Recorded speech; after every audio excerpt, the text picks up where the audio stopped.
कैसी हो बेटा? अच्छा, आप कैसे हो? बढ़िया बेटा। कैसी चल रही है तैयारी आपकी? अभी अच्छी चल रही है। अभी तो अच्छा। मेंस है 9th को। अच्छा, तो अभी तो मेनली तुम एडवांस के लिए फोकस कर रही होगी। हाँ, अभी तो एडवांस ही, मेंस का तो अभी नहीं, वो तो हो गया। ओके। और एडवांस का पीवाईक्यू और पेपर वगैरह लगा रही हो? हाँ, एडवांस का भी है कि, और वो पेपर लाइक होते रहते हैं तो वो देती है। तो एक्चुअली आज मैं तुमको कनेक्ट किया हूँ क्योंकि आईटी स्कूल एक ऐप है और आईटी स्कूल एक चैनल है जिसके थ्रू काफी बच्चे जेई की तैयारी कर रहे हैं। तो उसमें आपको बताना है बच्चों को अपनी तैयारी के बारे में कि आपने क्या ऐसा खास किया कि मतलब आप औरत से अलग रैंक आपका आया, आप ऑल इंडिया गर्ल्स टॉपर हैं। तो बच्चों को आपको बताना है। तो आप बताइए कि आपने किस तरह से प्रिपरेशन की। लाइक पहले मैं जो नॉर्मल बैच थी उसमें थी। फिर बाद में हम लाइक 5-6 जनों का ग्रुप था, वो लाइक हमें अच्छे मार्क्स आ रहे थे, तो फिर हमें शिफ्ट किया गया। तो उसमें बीच में बहुत दिक्कत आई कि अब नहीं करना है, फिर से वापस जो नॉर्मल बैच है उसमें चले जाना है। और लाइक अब मतलब बहुत टफ होता था बीच बीच में। तो जैसे तुम्हारी जर्नी काफी खास है, मतलब मेरे लिए भी काफी मोटिवेटिंग है और बच्चों के लिए भी काफी मोटिवेटिंग होगा कि क्योंकि जब तुम आई थी तो मतलब सो कॉल्ड बहुत इंटेलेक्चुअल टाइप की जो मेंटालिटी होती थी, क्योंकि तुमने उतना पढ़ाई नहीं किया था उस तरीके का। और उसके बाद से तुम आई थी तो तुम पहले उस 13-14 बच्चों के बैच में तुम पहले 10th पे थी, 8th पे थी, 6th पे थी, फिर फर्स्ट पे भी आई, काफी टाइम फर्स्ट पर आई। ठीक है, तो ये तुमने कैसे अपने आप को इम्प्रूव किया? क्योंकि ये बहुत डिफिकल्ट होता है। मैं समझ सकता हूँ कि एक बच्चा जो एक लोअर बैच से आ रहा है वो एक बहुत अच्छे बैच में आ करके और फिर अच्छा परफॉर्म करने लगे, ये बहुत मुश्किल बात होती है। तो तुमने इसको कैसे कोप अप किया, मतलब किस तरीके से इसको तुमने किया? मतलब स्टार्टिंग में जैसे आपने बताया कि 8th 9th वैसे आती थी। फिर लाइक कभी कभी डिमोटिवेट, मतलब मार्क्स कम होते थे, लाइक मार्क्स का गैप ज्यादा होता था, तो लगता था कि अच्छा, ये तो इन लोगों को तो बहुत ज्यादा आता है, मुझे तो कुछ नहीं आता वैसे। पर फिर लाइक करते रहे, जो भी सर बोलते रहे और जो भी मटेरियल दिया और जो भी पढ़ाई हुई वो रिवाइज करते रहे और मटेरियल ज्यादा सॉल्व किया, तो फिर अच्छे मार्क्स आने लगे। तो लाइक हमें लाइक कंटिन्यू करना है और लाइक थोड़ी ज्यादा मेहनत करनी है। कभी कभी ऐसा लगेगा कि बहुत सारा काम है और लाइक अब ये नहीं हो रहा है, पर तब हमें छोड़ नहीं देना है, तब भी करते रहना है, तो अपने आप सब कुछ ठीक होता जाएगा। और अगर जैसे सब्जेक्ट वाइज बात किया जाए तो तुमने अपना प्रिपरेशन कैसे रखा? जैसे अगर मैं चूंकि मैथ्स पढ़ाया हूँ तुमको तो मैं पहले मैथ्स के बारे में बात करूंगा कि मैथमेटिक्स में तुमने क्या क्या किया। जैसे तुम्हारे मैथ्स में 100 परसेंटाइल हैं और मेरे ख्याल से तुम्हारा जेई मेंस में, if I am not wrong, 99.999 फिर 7 करके है, ऐसा ही कुछ है मेरे ख्याल से। 7 या 0 या 1 ऐसा कुछ है। अच्छा अच्छा, मतलब 99.999 तो है ही। हाँ। हाँ। और मैथ्स में तुम्हारा 100 परसेंटाइल है। तो तुम ये बताओ तुम्हारे मैथ्स का प्रिपरेशन कैसे रहा? तुमने ईयर लॉन्ग 2 साल मैथ्स कैसे प्रिपेयर किया? किस तरीके के क्वेश्चंस किए? बुक्स कैसे किए? टेस्ट कैसे दिए? क्लास में तुमको कैसा कराया जाता था? किस लेवल का कराया जाता था? तो प्लीज एक बार बच्चे को गाइड करो ताकि वो समझे कि किस लेवल का प्रिपरेशन करना चाहिए ताकि उनका रैंक एनहांस हो सके, बेटर हो सके।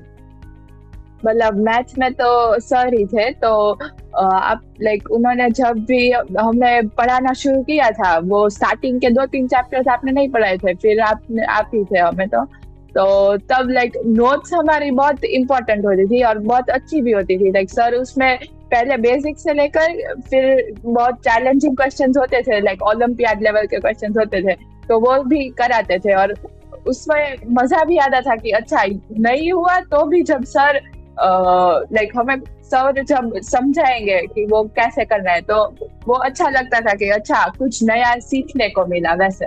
और फिर लाइक वैसे ही बहुत सारे चैलेंजिंग क्वेश्चन और बहुत सारे क्वेश्चन जिसमें बहुत अच्छा लॉजिक यूज होता है वो हमने नोट्स में लिखे हुए होते हैं। तो नोट्स तो बहुत अच्छे से रिवाइज करनी है, और लाइक नोट्स के सभी क्वेश्चंस अगर उसके जैसा कोई सिमिलर क्वेश्चन आ जाए तो वो तो आना ही चाहिए। लाइक कभी कभी टेस्ट में भी हमें नहीं आता था तो सर याद दिलाते थे कि अच्छा ये हमने किया था नोट्स में, तो फिर हमें पता था अच्छा हमने ये रिविजन कम किया है और इसमें हमें थोड़ा वर्क करना चाहिए। तो फिर वो हमें हमारी वीकनेस पता चलती थी। बहुत सारे क्वेश्चंस भी किए थे और सब लाइक अच्छे से सॉल्व करना है कि सिर्फ आंसर लाने के लिए करना है वैसे नहीं, पूरा मेथड से सॉल्व करना है। और बस वो सब किया तो मतलब होता गया। सर बाकी एक्स्ट्रा क्वेश्चंस भी भेजते थे और क्लास में भी अच्छे क्वेश्चन लाइक अलग से देते थे तो वो हम लिख लेते थे। हाँ, मतलब ये काफी जरूरी चीज है कि आपको हार नहीं मानना है। मतलब बहुत बार ऐसा क्वेश्चन आपको दिया जाएगा कि आपसे नहीं होगा, या फिर आप उसे नहीं कर पाएंगे, या आपको लगेगा कि अरे मतलब इस लेवल का भी क्वेश्चन जेईई में आता है। तो अपने कंफर्ट जोन से बाहर निकलना है। और मुझे लगता है कि बहुत सारे बच्चे, ऑलमोस्ट 80 to 90% बच्चे इस चीज को मैनेज नहीं कर पाते हैं, और इस कारण से उनका रैंक जो आना होता है, जिस तरह का रैंक आना होता है, उस तरह का रैंक उनका दिखता नहीं है। क्योंकि हर बार बच्चे को लगता है कि वो थोड़ा सा आसान टाइप का क्वेश्चन करे, और आसान करे, मैं ये नहीं कह रहा हूँ कि आसान नहीं करे, लेकिन बेसिक से एक अच्छे लेवल तक जाए, एक एडवांस लेवल तक जाए। और जितना अच्छा क्वेश्चन करेगा, जितना बेटर क्वेश्चन करेगा, उसके थॉट प्रोसेस उतना ही अच्छा डेवलप होंगे। तो ये चीज तुम लोगों ने किया था, तुमने तो काफी अच्छे से किया था, मुझे याद आता है। अच्छा, जो पेपर होता है उसका एनालिसिस कितना इंपॉर्टेंट होता है एक बच्चे के उसमें? पेपर भी आप दे रहे हो, उस पेपर का एनालिसिस करना कितना इंपॉर्टेंट होता है? और तुमने पेपर को कैसे एनालाइज करती थी? जो पेपर तुम्हारा होता था, ऑलमोस्ट वीक में पेपर होता था, हर वीक पेपर होता था, क्विज होता था, उस पेपर का एनालिसिस तुम कैसे करती थी? मतलब जब भी पेपर खत्म हो जाता था तो हम लोग लाइक आंसर की मिल जाती थी तो हम लोग ऑलमोस्ट साथ में ही चेक कर लेते थे लाइक फ्रेंड्स और सब। तो फिर तभी हम डिस्कस भी थोड़ा थोड़ा कर लेते थे कि अच्छा इसमें क्या हुआ कि मुझे नहीं आया आंसर, शायद कैलकुलेशन मिस्टेक होती थी तो तभी पता चल जाती थी कि अच्छा इसमें मैंने यहाँ पे ये कैलकुलेशन मिस्टेक की है, तो वो वहां पे रेड पेन से सर्कल करके फिर वो लिख लेना कि ये मैंने यहाँ पे किया था, तो अब दूसरी बार ध्यान रखना है कि ऐसा नहीं होना चाहिए। फिर अगर कोई लॉजिकल क्वेश्चन लाइक अगर कोई क्वेश्चन में लॉजिक ही ना समझ में आया हो तो उससे डरना नहीं है कि अच्छा मैं तो ये छोड़ दूंगी, मुझे नहीं आता तो मुझे नहीं सीखना है, वैसा कभी नहीं आएगा। सर से पूछना है और डाउट क्लियर करवाना है कि अच्छा ऐसे इसे कैसे करना है वैसे। तो वैसे दो ही लाइक ऑलमोस्ट दो ही टाइप की मिस्टेक्स होती है, एक तो कैलकुलेशन मिस्टेक होती है या फिर कोई सिली मिस्टेक होती है या फिर कोई कंसेप्चुअल मिस्टेक होती है। तो कंसेप्चुअल मिस्टेक सर से पूछ लेनी है, और सिली मिस्टेक मतलब उसे सिली कहेंगे तो फिर दूसरी बार ध्यान में नहीं रहेगी। तो फिर उसे कैलकुलेशन मिस्टेक जो भी होती है वो ध्यान में रखना है, लाइक होगी पर कम करने की कोशिश करनी है। सबसे ज्यादा जो प्रॉब्लम बच्चे फेस करते हैं वो कॉन्सेप्चुअल मिस्टेक। तो चलो ठीक है, कॉन्सेप्चुअल मिस्टेक एक ऐसी चीज है जिसको आप पढ़ करके इरेडिकेट कर सकते हो, हटा सकते हो। लेकिन ये शब्द है सिली मिस्टेक, ये जितना इसका नाम सिली है ना, ये इतना ही बड़ा पहाड़ बनता है, और किसी बच्चे का रैंक को बहुत अच्छे से नीचे गिराने का काम करने लगता है। तो ये जो सिली मिस्टेक है, टाइम बाय टाइम पे क्या मतलब कम तुमने कैसे किया? मतलब ऑब्वियस सी बात है, जब तुम पहले आई होगी तो सिली मिस्टेक ज्यादा होते होंगे। वो सिली मिस्टेक कैसे कम किया, वो बहुत इंपॉर्टेंट है। क्योंकि ना बच्चों का सिली मिस्टेक का एक बहुत बड़ा पंगा है। बच्चों को हमेशा सिली मिस्टेक ऐसे लगता है कि वो बड़ा कैजुअल वे में ले लेते हैं और बोल देते हैं कि सिली मिस्टेक है, बट एक्चुअली में वो सिली मिस्टेक नहीं, वो बहुत बड़ा मिस्टेक है। और वो पेपर में अपना नंबर, आधा नंबर तो वैसे ही कम बता देते हैं कि हमने सिली मिस्टेक किया है, और उसको ना बहुत फॉर ग्रांटेड लेकर के चलते हैं। तो तुमने इस चीज को कैसे देखा? मतलब मेरी भी स्टार्टिंग में तो बहुत सारी कैलकुलेशन मिस्टेक्स होती थी। फिर जब भी लाइक मतलब पेपर में जाती थी तो मुझे मोस्टली 2 का फैक्टर ही कहीं पे भी मिस हो जाता था। तो जब भी पेपर देना चाहती थी तो मैं लाइक दिमाग में रखती थी कि अच्छा मुझे मल्टीप्लिकेशन में मिस्टेक हो रही है या एडिशन में मिस्टेक हो रही, तो वैसे दिमाग में रखना चाहिए। और लाइक ज्यादा पेपर जैसे देना चालू करोगे तो वो मिस्टेक्स अपने आप कम होती जाएगी। स्टार्टिंग में बहुत सारी होती थी, लाइक अभी जब पढ़ रहे हो 11th-12th में, फिर 12th में एंडिंग में जब मेन आया तब हमने बहुत सारे पेपर दिए, तो तब कम होने लगी। लाइक पर पेपर 1-2 शायद होती थी, उससे ज्यादा तो नहीं होती थी मतलब। और फिर मतलब फाइनल में तो को हटाने का सिर्फ और सिर्फ एक ही तरीका है कि आप ज्यादा से ज्यादा क्वेश्चन प्रैक्टिस करिए और पेपर ज्यादा से ज्यादा दीजिए। एग्जाम के एनवायरनमेंट में पेपर होना चाहिए। ये मुझे लगता है काफी इम्पोर्टेंट है सिली मिस्टेक को हटाने के लिए, है ना। हाँ। और मेरे ख्याल से वो सारा काम आप लोगों ने बहुत अच्छे से किया था ताकि आपका सिली मिस्टेक कम हो सके। जेईई मेंस के पहले जो टाइम होता है, इसे बफर टाइम तुम कह सकते हो, जो 1-2 महीने पहले का टाइम होता है, मान लो जनवरी में जेईई मेंस है या फेब में, तो आपके पास जो टाइम होता है दिसंबर नवंबर, इसमें तुम्हारा क्या प्रिपरेशन था? इसमें तुमने क्या किया था? दिसंबर स्टार्टिंग तक तो हमने लाइक पूरा सिलेबस पहले रिवाइज कर लिया था, पूरा का पूरा, लाइक जेईई मेंस के क्वेश्चंस भी किए थे। फिर दिसंबर में हमें वीकली ऑलमोस्ट 4 to 5 जितनी टेस्ट होती थी, तो वो टेस्ट देते थे। और फिर केमिस्ट्री लाइक उसमें रटने का पोर्शन ज्यादा होता है। फिजिक्स मैथ्स तो अगर तुम्हें कंसेप्ट आता है तो तुम कर लोगे, लाइक उसमें प्रैक्टिस की ज्यादा जरूरत है। केमिस्ट्री में पढ़ने की ज्यादा जरूरत होती है, और केमिस्ट्री में लाइक एनसीईआरटी बहुत इंपॉर्टेंट होती है, तो एनसीईआरटी में लाइक सब कुछ तो याद नहीं रहता था। तो फिर एंडिंग में तो केमिस्ट्री किया है ज्यादा, और ज्यादा पेपर्स दिए थे। अच्छा, दूसरी चीज ये कि तुम रेगुलर बेसिस पे कितने आवर्स पढ़ती थी, और होमवर्क कैसे मिलता था, कितना मिलता था, और होमवर्क का लेवल कैसे हुआ करता था मैथ में, फिजिक्स में, केमिस्ट्री में, और कितने घंटे तुम डिवोट करती थी, रिलीजियसली तुम फॉलो करती थी उस चीज को? और मुझे याद आता है कि तुमने 2 साल, मुझे बहुत बार ये चीज पता है तुम्हारे बारे में कि 2 साल में तुम बहुत कम मतलब अपने रिलेटिव्स के यहाँ चाहे इस टाइप गई हो, क्योंकि बहुत बार मुझे ऐसा लगा है कि तुम नहीं गई हो इस टाइप से।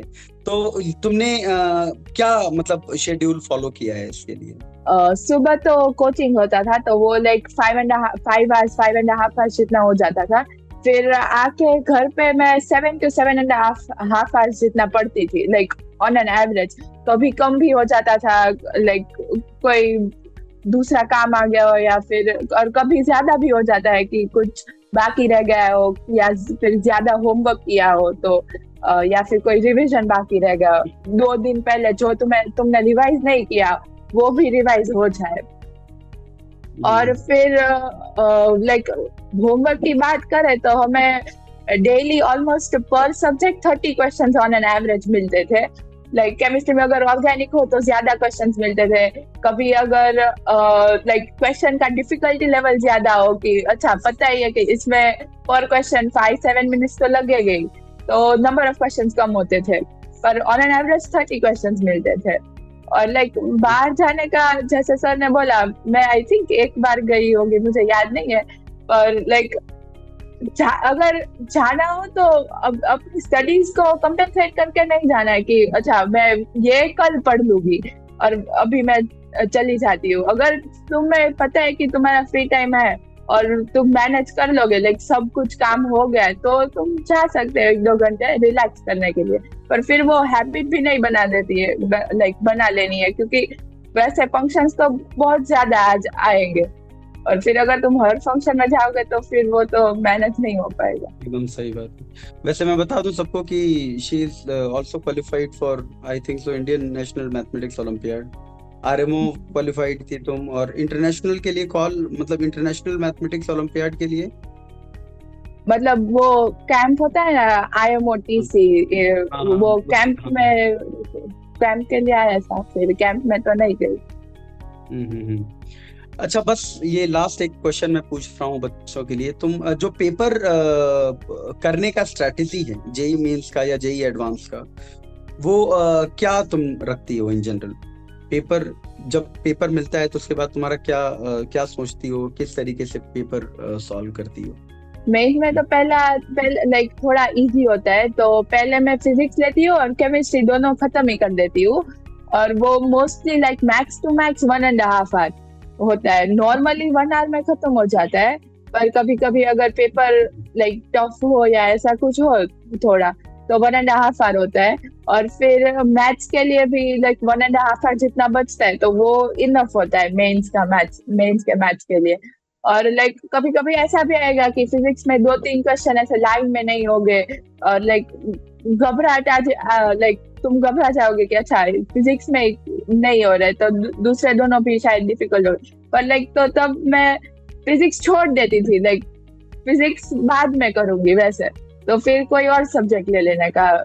लाइक अगर तुम उसमें ही अगर कोई क्वेश्चन का आंसर ना आ रहा है, 2-3 क्वेश्चन, और उसमें ही तुम टाइम पूरा डाल दोगे, तो वो फिर बाद में टाइम कम पड़ेगा। और फिर मैथ्स में जल्दी करने जाओगे तो फिर गलत होने के कैलकुलेशन चांसेस मिस्टेक होगी ज्यादा। हाँ, गलत होने के चांसेस बढ़ जाएंगे।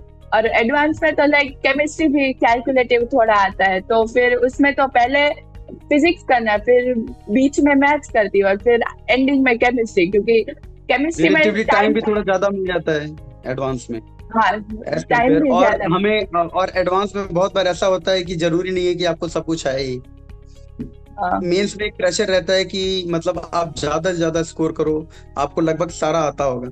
लेकिन एडवांस में ऐसा होता है कि 60, 70, 75% भी अगर आप स्कोर करते हो तो इंडिया के मतलब टॉप 100 रैंक में आप आ सकते हो बहुत आराम से।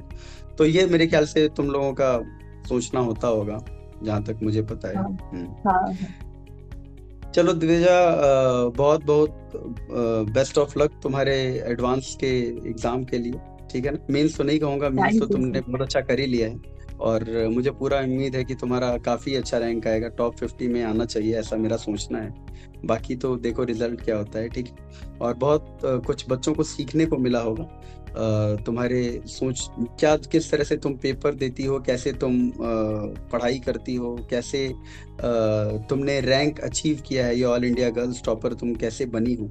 तो ये सारी चीज़ों से बहुत कुछ बच्चों को सीखने को मिला होगा, ठीक है। फिर ठीक है, फिर बात करते हैं ना, और अपने पढ़ाई पे ओके फोकस करो ना। चलो, okay. Okay, good. Thank you sir.